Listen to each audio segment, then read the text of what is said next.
ನಿಜ ನಿಜ. ನಿಮ್ಮ ಜೊತೆ ಕೂತಿರೋದು ನಾವು ಪುಣ್ಯವಂತರು, ಧರ್ಮೇಗೌಡರು ನಿಮ್ಮದೇ. ಇದಕ್ಕೂ ನೀವು ಹೇಳಬೇಕು. ಅಣ್ಣವ್ರ ಬಗ್ಗೆ ನಾನು ಒಂದೇ ಒಂದು ಮಾತಿನಲ್ಲಿ ಹೇಳೋದಾದರೆ, ಕನ್ನಡ ಚಿತ್ರರಂಗದ ಕಲಾಸೂರ್ಯ. ನಿಜ. ನೆಕ್ಸ್ಟ್ ನೀವು ಸರಿ, ಇವತ್ತಿಗೂ ನನಗೆ ಡಾಕ್ಟರ್ ರಾಜ್ಕುಮಾರ್ ಅಣ್ಣವರು ಅಂದರೆ ಬೆವರಿನ ಮನುಷ್ಯ. ಏಕೆಂದರೆ ನಾನು ಬೆವರು ನನ್ನ ದೇವರು ಅಂತ ನಂಬಿದವನು ನಾನು. ಆ ಮೂಲದಿಂದ ಬಂದರು ಅವರು, ಶ್ರಮಜೀವಿ ವರ್ಗದಿಂದ ಬಂದರು ಅವರು. ಅಲ್ಲಿಂದ ಬಂದ ವ್ಯಕ್ತಿ ಇಷ್ಟೆತ್ರ ಬೆಳೆಯೋದಿದೆಯಲ್ಲ, ಕಲ್ಪಿಸ್ಕೊಳ್ಳೋಕ್ಕೆ ಸಾಧ್ಯ ಇಲ್ಲ. ಇಷ್ಟು ಜನಮಾನ್ಯರಾಗೋದಿದೆಯಲ್ಲ, ಎಲ್ಲ ಜನಸಾಮಾನ್ಯರಷ್ಟೇ ಎಲ್ಲ ಜನಮಾನ್ಯರಾಗೋದಿದೆಯಲ್ಲ, ಇದು ಅದ್ಭುತವಾದದ್ದು. ಇದು ನಿಜವಾದ ಈ ದೇಶದಲ್ಲಿರ್ತಕ್ಕಂತಹ ದುಡಿಯುವ ಜನ ಯಾರಿದ್ದಾರೆ, ಸಾಮಾನ್ಯ ಜನ ಯಾರಿದ್ದಾರೆ, ಆ ಸಾಮಾನ್ಯ ಜನರಿಗೆ ಗೌರವವನ್ನು ತಂದುಕೊಟ್ಟಂಥ ಅದ್ಭುತವಾದ ಅಪ್ಪಟ ಮನುಷ್ಯ, ಬೆವರಿನ ಮನುಷ್ಯ ಡಾಕ್ಟರ್ ರಾಜ್ಕುಮಾರ್. ಬೆವರಿನ ಮನುಷ್ಯ ಆದ್ರಿಂದಲೇ ಅವರು ಬಂಗಾರದ ಮನುಷ್ಯ. ನಾನು ಕೊನೆದಾಗಿ ಎಲ್ಲೋ ವಿಡಿಯೋ ನೋಡ್ಬೇಕಾದ್ರೆ ಅಣ್ಣವ್ರು ಹೇಳ್ತಾರೆ, ಯಾರೋ ಕೇಳ್ತಾರೆ ಯಾವುದಾದ್ರು ಪಾತ್ರಗಳು ಅಂತ ಹೇಳಿದಾಗ ನೋಡಿದ್ದು ನಾನು ಇದನ್ನು, ಇಲ್ಲ ಇನ್ನೂ ಒಳ್ಳೊಳ್ಳೆ ಪಾತ್ರಗಳನ್ನ ಮಾಡ್ಬೇಕು ನಾನು ಅಂತಾರೆ. ಸರ್ ಹಿಂಗೆ ಸರ್ ಅಯ್ಯೋ ಅವ್ರಿಗೆ ಎಷ್ಟು ಅವ್ರಿಗೆ ಅಲ್ಲ, ಅವರಿಗೆ ನೀವು ಉದಾಹರಣೆಗೆ ನೃಪತುಂಗ ಮಾಡಬೇಕು ಅಂತ ಬಹಳ ಅದು ಕೊನೆಯವರೆಗೂ ಅದು ಈಡೇರಲಿಲ್ಲ ಅಷ್ಟೇ. ಅದಕ್ಕೆ ಬೇಕಾದಷ್ಟು ಅಡಚಣೆಗಳು ಇತ್ಯಾದಿ ಆಯಿತು. ಆದರೆ ಅವ್ರಿಗೊಂದು ಮಹತ್ವಾಕಾಂಕ್ಷೆ ಇತ್ತು, ನೃಪತುಂಗ ಮಾಡಬೇಕು ಅಂತ. ಆ ಥರ ಮಾಡಬೇಕು ಅಂತ ಸಿದ್ಧತೆಯನ್ನು ಮಾಡಿ ಬಿಟ್ಟೋಗಿರೋ ಅನೇಕ ಸಿನಿಮಾಗಳಿವೆ. ಹೌದು ಸರ್, ಎರಡು ಸರ್ ನನಗೆ ರಾಮಾಯಣ ಮಾಡಬೇಕು ಅಂತಿದ್ರು. ಹೌದೌದು, ಆ ಥರ ಅನೇಕ ಸಿನಿಮಾಗಳಿವೆ ಸಿದ್ಧತೆಯನ್ನ ಮಾಡಿ. ಭಕ್ತ ಅಂಬರೀಷ ಆಯಿತು, ಹಾಗೇನೇ ನೃಪತುಂಗ ನನ್ನ ಹತ್ರನೇ ಹಂಚಿಕೊಂಡಿದ್ರು. ನೃಪತುಂಗ ಸ್ಕ್ರಿಪ್ಟ್ ಉದಯಶಂಕರ್ ಬರೆದಿದ್ರು. ಸರ್ ನಿಮಗೆ ತೋರಿಸ್ತೀನಿ ನೋಡಿ ಸರ್ ಅಂದರು.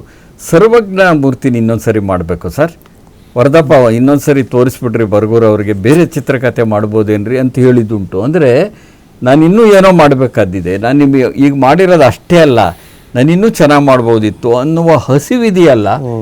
ನಮಗೆ ಭಾಳ ಚೆನ್ನಾಗಿ ಮಾಡಿದ್ದಾರೆ ರಾಜ್ಕುಮಾರ್ ಅಂತ, ಅವರು ನಾನು ಇನ್ನೂ ಚೆನ್ನಾಗಿ ಮಾಡಬೇಕಾಗಿತ್ತು ಅನ್ನೋದು ಅವ್ರಿಗೆ ಯಾವಾಗಲೂ ಇತ್ತು. ಈ ಒಂದು ಮಾತು ಹೇಳಿದರು, ನೀವು ಆ ಪ್ರಶ್ನೆ ಎತ್ತಿದ್ರಿಂದ ಹೇಳ್ತೀನಿ. ಹೇಳಿ ಸರ್. ಅವರು ಒಂದು ಸರಿ ಹೇಳಿದರು, ನೋಡಿ ಸರ್ ನನಗೆ ಈ ಚಿತ್ರದುರ್ಗದ ಇತಿಹಾಸದಲ್ಲಿ ರಕ್ತರಾತ್ರಿ ಇವೆಲ್ಲ ಬರೆದಿದ್ದಾರಲ್ಲ, ಕಬ್ಬನಿ ತಿರುಗುಬಾಣ ಬರೆದಿದ್ದಾರಲ್ಲ, ಅಲ್ಲೆಲ್ಲ ದಳವಾಯಿ ಮುದ್ದಣ್ಣ ಅಂತ ಒಂದು ಪಾತ್ರ ಬರುತ್ತೆ ಸರ್. ಭಾಳ ಕ್ರೂರಿ ಅವನು, ದಳವಾಯಿ ಖಳನಾಯಕ ಅವನು. ಆ ಖಳನಾಯಕನ ಪಾತ್ರ ಮಾಡಬೇಕು ಅಂತ ಇಷ್ಟ ಸರ್ ನನಗೆ. ಆದರೆ ಸರ್ ಜನ ಇಷ್ಟಪಡಲ್ಲ ಸರ್. ನೋಡಿ ಎಂಥ ಮಿತಿ ಬಂದುಬಿಡುತ್ತೆ ನಮಗೆ. ಒಂದ್ಸರಿ ತಾರಾಮೌಲ್ಯ ಬಂದರೆ ನಾವು ರಾಜ್ಕುಮಾರ್ ಅವ್ರನ್ನ ಹೀಗೆ ನೋಡಬೇಕು ಅಂತಾರೆ. ಅದರಿಂದ ನನ್ನನ್ನು ಕಲಾವಿದನಾಗಿ ಬೆಳೆಸಿದ್ದು ಮತ್ತು ನಾನು ಹೀಗೆ ಮಾಡಬೇಕು ಅಂತದ್ದು ನಾನು ಯಾವಾಗಲೂ ಹೇಳ್ತೀನಿ. ರಾಜ್ಕುಮಾರ್ಗೆ ಇಬ್ಬರು ನಿರ್ದೇಶಕರು ಸರ್. ಒಂದು ಸಿನಿಮಾನ ಅಲ್ಲೇ ನಿಂತ್ಕೊಂಡು ಕೊಟ್ಟ ನಿರ್ದೇಶಕ, ಇನ್ನೊಂದು ನೋಡುಗರಿದಾರಲ್ಲ ಅವ್ರ ನಿರ್ದೇಶಕರು ಇವರಿಗೆ. ರಾಜ್ಕುಮಾರ್ ಅವರು ಬೀಡಿ ಸೇದಬಾರ್ದು, ರಾಜ್ಕುಮಾರ್ ಅವರು ಕುಡಿಯಬಾರ್ದು, ರಾಜ್ಕುಮಾರ್ ಅವರು ಕೆಟ್ಟ ಮಾಡಬಾರ್ದು, ಈ ಥರ ಇದೆ. ಇದೇನಾಗ್ಬಿಟ್ಟಿದೆ, ದಳವಾಯಿ ಮುದ್ದಣ್ಣನ ಪಾತ್ರ ಮಾಡಬೇಕು ಅಂತ ಭಾಳ ಆಸೆ ಸರ್, ಆದ್ರೆ ಮಾಡೋಕ್ಕಾಗ್ತಿಲ್ಲ ಸರ್. ನೋಡಿ ಸರ್ ಒಂದ್ಸರಿ ತಾರಾಮೌಲ್ಯ ಬಂದ ಮೇಲೆ ಹೆಂಗಾಗುತ್ತೆ ನೋಡಿ ಸರ್. ಇದು ನಮಗೆಲ್ಲೋ ಒಂದು ಮಿತಿ, ಅದು ಇದೆಲ್ಲ ಗೊತ್ತಿತ್ತು ಅವ್ರಿಗೆ ಈ ಮಿತಿ. ಅದಕ್ಕೆ ನಾವು ಏನು ಮಾಡ್ತಿದ್ದೆ ಅಂತ ಅಂದರೆ, ಅಲ್ಲೇ ಒಬ್ಬ ಖಳನಾಯಕ, ಒಬ್ಬ ನಾಯಕ ಅಥವಾ ಒಬ್ಬ ಪ್ರತಿನಾಯಕ. ನೀವು ಒಂದು ಸಿನಿಮಾಗಳಲ್ಲಿ ನೋಡಿ, ಅಣ್ಣ ತಮ್ಮ ಬಂದರೆ ಒಬ್ಬ ಕೆಟ್ಟನಿರ್ತಾನೆ, ಒಬ್ಬ ಒಳ್ಳೆಯನಿರ್ತಾನೆ, ಎರಡು ಗಿಳಿ ಕತೆ. ಆ ಥರ ಪಾತ್ರಗಳನ್ನು ಸತಿಶಕ್ತಿನಲ್ಲಿ ಅಂತ ಅದ್ಭುತವಾದ ರಕ್ತಾಕ್ಷನ ಪಾತ್ರ, ಅಲ್ಲಿ ವಿರೂಪಾಕ್ಷ ರಕ್ತಾಕ್ಷ ಎಂಥ ಅದ್ಭುತವಾಗಿ ಮಾಡಿದ್ದಾರೆ. ಎರಡು ಪಾತ್ರ ಚೆನ್ನಾಗಿ ಮಾಡಿದ್ರು. ಹೀಗೇನೋ ಒಂದು ಉಪಾಯ ಹುಡುಕತ್ತೀವಿ ಸರ್ ನಾವು. ಹಿರಣ್ಯಕಶಿಪು ಮಾಡ್ತಾರಲ್ಲ, ಅಯ್ಯೋ ಭಕ್ತ ಪ್ರಹ್ಲಾದದಲ್ಲಿ ಮರೆಯಕ್ಕೆ ಆಗಲ್ಲ. ಕೊನೆಗಳಿಗಲ್ಲಿ ಅದು ರೆಕಾರ್ಡ್ ಮಾಡಬೇಕು ಅಂತಿದ್ರು.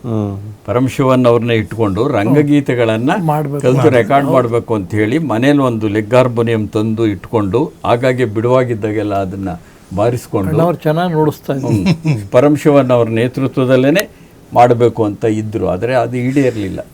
ಬಟ್ ಅದು ಎಷ್ಟೋ ಜನಕ್ಕೆ ಗೊತ್ತೇ ಇಲ್ಲ, ಅಣ್ಣವರಿಗೆ ಸಂಗೀತ ಗೊತ್ತಿರಲಿಲ್ಲ, ಆಮೇಲೆ ಹೇಳೋದು ಅಂತೆಲ್ಲ ಇತ್ತು. ಬಟ್ ಅಣ್ಣವರು ನೀವು ಬಹಳ ಅವರ ಸಂಗೀತ ಇತ್ಯಾದಿ ವಿವರಗಳನ್ನು ತಿಳ್ಕೋಬೇಕು ಅಂತಂದರೆ ದೊಡ್ಡೂರು ರುಕ್ಕೋಜಿ ಬರೆದಿರುವಂತಹ 2 ಸಂಪುಟಗಳೇನಿವೆ ರಾಜ್ಕುಮಾರ್ ಅವರ ಬಗ್ಗೆ, ಅದರಲ್ಲಿ ಇದರ ಎಲ್ಲ ವಿವರ ಬರುತ್ತೆ. ನಾನು ಅಲ್ಲೇ ಕೇಳಿದ್ದು, 12 ಸಂಗೀತ ಕಚೇರಿಗಳನ್ನು ಮಾಡ್ತಾರೆ ಅಂತ. ಅವರು ಸುಮಾರು 150ರಿಂದ 160 ಜನರ ಸಂದರ್ಶನವನ್ನ ಮಾಡಿ ಆ ವಿಷಯಗಳನ್ನ ತಿಳ್ಕೊಂಡು ಬರೆದಿದ್ದಾರೆ, ಅನೇಕ ವಿಷಯಗಳನ್ನ. ಅಂದ್ರೆ ಅವ್ರಿಗೆ ಅಷ್ಟು ಅದ್ಭುತವಾದ ಸಂಗೀತಗಾರರು ಅವರು, ರಾಜ್ಕುಮಾರ್ ಅವರು. ಯಾಕೆಂದ್ರೆ ರಂಗಭೂಮಿನ ಇದ್ರು ನೋಡಿ, ಅವ್ರು ಹಾಡಲೇಬೇಕಾಗಿತ್ತಲ್ಲ, ಅದನ್ನು ತುಂಬಾ ಶಾಸ್ತ್ರೀಯವಾಗಿ ಕಲಿತರು ಅವರು. ಕೊನೆ ಹಂತ ಇವತ್ತಿನ ಕಾರ್ಯಕ್ರಮ ಆಗಲೇ ಹೇಳಿದ್ರೆ, ಇವತ್ತು ಮುಂದಿನ ಚಿತ್ರರಂಗಕ್ಕೆ ಅಥವಾ ಇಂದಿನ ಚಿತ್ರರಂಗಕ್ಕೆ ಅಣ್ಣವ್ರನ್ನ ಪ್ರತಿ ಬಾರಿ ನಾವು ನೆನೆಸಲೇಬೇಕು, ನಮ್ಮ ಕರ್ತವ್ಯ ಅದು. ಯಾಕಂದರೆ ಅಣ್ಣವ್ರು ಕೊಟ್ಟಿರ್ತಕ್ಕಂಥ ಕೊಡುಗೆ ಆ ಥರದ್ದು. ಸೊ TV5 ಮೂಲಕ ಅದೊಂದು ಪ್ರಯತ್ನ ಕೈ ಹಾಕಿದ್ದೀವಿ. ನಿಮ್ಮೆಲ್ಲರ ಸಹಕಾರದಿಂದ ಇಲ್ಲಿವರೆಗೂ ಬರ್ತಾ ಇದೆ. ಇನ್ನು ಮುಂದೆಯೂ ಕೂಡ ಸಾಕಷ್ಟು ಎಪಿಸೋಡ್ಗಳನ್ನ ಪ್ಲ್ಯಾನ್ ಮಾಡಿದ್ದೀವಿ. ಸುಮಾರು 1 ವರ್ಷ ಅಥವಾ 1.5 ವರ್ಷ ಪ್ಲ್ಯಾನ್ ಇದೆ ನಮ್ಮದು. ಬೇರೆ ಬೇರೆ ಕಡೆ ಬೇರೆ ಬೇರೆ ಜಿಲ್ಲೆಗಳಲ್ಲಿ ಹೋಗಿ ಒಂದು ಇವೆಂಟ್ಗಳನ್ನ ಮಾಡಬೇಕು ಅಂತೇಳಿ. ಅದನ್ನು ತೋರಿಸ್ಬೇಕಾದ್ದು, ಅಣ್ಣವ್ರು ನೆನೆಸ್ಕೊಳ್ಬೇಕಾದ್ದು ನಮ್ಮೆಲ್ಲರೂ ಕರ್ತವ್ಯ.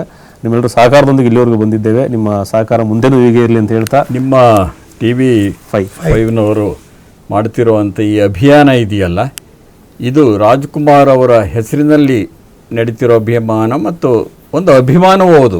ಇದು ಅಭಿಯಾನ ಅಷ್ಟೇ ಅಲ್ಲ, ಅಭಿಮಾನವೂ ಹೌದು. ಡಾಕ್ಟರ್ ರಾಜ್ಕುಮಾರ್ ಅವ್ರಿಗೆ ಕೊಡ್ತಿರೋ ಗೌರವ ಇದು. ಆ ಮುಖಾಂತರವಾಗಿ ನೀವು ನಿಜವಾದ ಅರ್ಥದ ಒಳಗಡೆ ಒಂದು ಸಾಮಾಜಿಕ ಸಾಂಸ್ಕೃತಿಕ ಮೌಲ್ಯವನ್ನು ಪ್ರಸಾರ ಮಾಡ್ತಾ ಇದ್ದೀರಾ. ಅದಕ್ಕಾಗಿ TV5ಗೆ ನಾವು 3 ಜನ ಸಹ ಧನ್ಯವಾದಗಳನ್ನು ಹೇಳಕ್ಕೆ ಇಷ್ಟಪಡ್ತೀವಿ. Thank you sir. ನಿಮ್ಮ ಆಗಲೇ ಹೇಳಿದಾಗೆ ಸಾಕಷ್ಟು ಸಮಯವನ್ನು ಸ್ಪೆಂಡ್ ಮಾಡಿದ್ರಿ. ನಿಜಕ್ಕೂ ನನ್ನ ವೃತ್ತಿ ಜೀವನದಲ್ಲಿ ಈ ದಿನ ಭಾಳ ಸ್ಪೆಷಲ್ ಆಗುತ್ತೆ. ನೀವೆಲ್ಲ ಅಣ್ಣ ಜೊತೆ ಬೆರೆತವರು. ನಮ್ಗೆ ಅವ್ರು ನೋಡೋಕ್ಕಾಗಿಲ್ಲ. ಅಣ್ಣವರ ಕೊನೆಯ ಸಿನಿಮಾ ಶಬ್ದವೇದಿಯನ್ನು ನಾನು ಮೊಟ್ಟ ಮೊದಲ ಬಾರಿ ಥಿಯೇಟ್ರಲ್ಲಿ ನೋಡಿದಂಥ ನಾನು. ಸೊ ಅಲ್ಲಿ ಅವ್ರ ಆಶೀರ್ವಾದ ನನಗೂ ಎಲ್ಲೋ ಒಂದು ಕಡೆ ಇದೆ. ಹೋಗೋ ಮಗನ ಇದೀನಿ ಜೊತೆಲಿ ಏನೋ ಒಂದು ಮಾಡು ಅಂತ ಹೇಳಿ.